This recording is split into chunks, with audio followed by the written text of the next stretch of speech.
Video ini buat KPK dan juga jaksa. Gue cuma ngasih tahu ini alamat BGN. Ini nih tempatnya, gedungnya. Institusi yang kalian tidak pernah sentuh itu.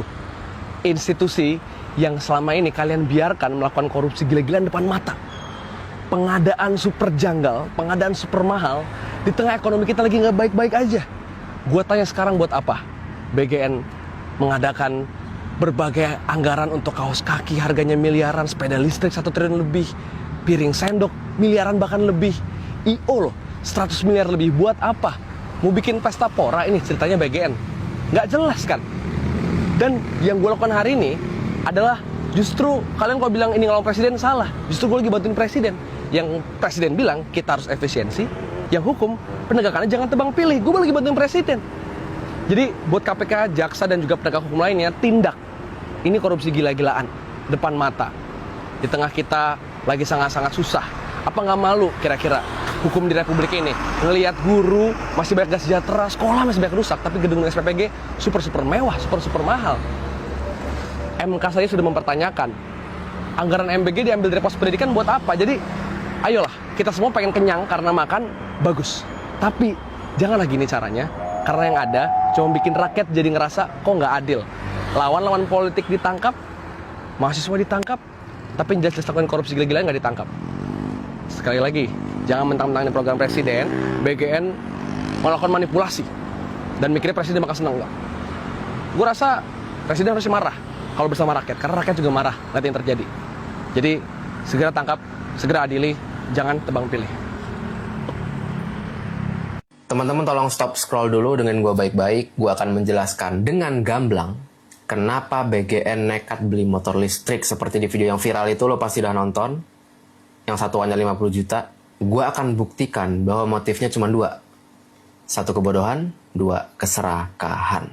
Jadi BGN itu berambisi untuk mendirikan 31.000 SPPG di tahun 2025. Targetnya 31.000, jadi dianggarinlah 1,2 triliun untuk beli motor listrik. 1 kepala SPPG, 1 motor. Gak usah nanya datanya dari mana lah. Pokoknya ada. Nah, kita hitung aja. 1,2 triliun dibagi 31.000. 38 juta per motor. Tapi kan itu harga markup.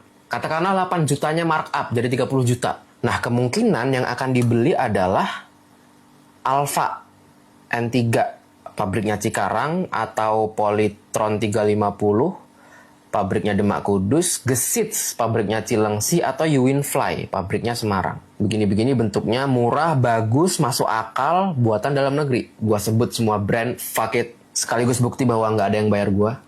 Nah, ternyata teman-teman, sampai Desember 2025 cuman bisa bikin 19.000 SPPG. Aktualnya di April 2026 bertambah ke 26.000 sekian, motor yang dibeli 25.000. Bukan 70.000 ya, itu hoax. Jadi 38 juta dikali 25.000. Nggak sampai 1 triliun. Nah, di sini masalahnya. Kalau mereka belanja cuman segitu, kan duitnya sisa nih 200-an miliar. Tahun depan mereka bisa dikurangin budgetnya karena nggak habis. Mereka nggak mau kehilangan duitnya. Oke, 200M ini. Jadi dipaksakan biar duitnya habis. 1 motor harus 50 juta. Oke? Datanglah Emo dengan motor trail. Trail? What the actual fuck? Dia kira semua SPPG itu ada di puncak gunung atau di dasar jurang neraka. Itu kalau kepala SPPG-nya ukti-ukti gimana? Ngangkang, sinting. Brand-brand yang gua sebut tadi lebih bagus, lebih murah, buatan dalam negeri, modelnya masuk akal. Emo?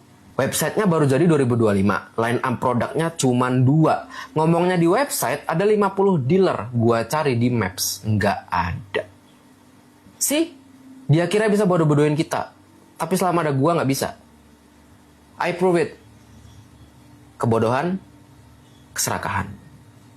3 kejanggalan gila anggaran makan gratis. Yang ketiga bikin ribuan guru menangis darah. Pertama, negara beli motor listrik sampai triliunan rupiah, tapi dari perusahaan yang ibaratnya masih hantu. Hak paten pabriknya aja belum resmi terdaftar waktu transaksi jual belinya terjadi. Bayangin, uang segunung dipakai belanja ke tempat yang surat-suratnya aja belum jelas. Kedua, harga tablet dinaikin sampai 2 kali lipat. Kalau kita cek di toko online biasa, harga tabletnya paling cuma 8 jutaan, tapi di laporan anggaran, 1 tablet dihargai hampir 18 juta rupiah. Belinya nggak cuma 1, tapi sampai sampai ratusan miliar. Selisih uangnya masuk ke kantong siapa tuh? Ketiga, ini yang paling bikin sakit hati. Demi menutupi biaya program yang bocor sana sini, ribuan guru yang udah susah payah mengajar anak-anak kita malah terancam dipecat. Uang gaji pahlawan tanpa tanda jasa ini malah dipotong dan diambil demi sharing jatah fasilitas mewah. Menurut kalian, mending program ini di stop dulu buat diselidiki atau lanjut terus aja?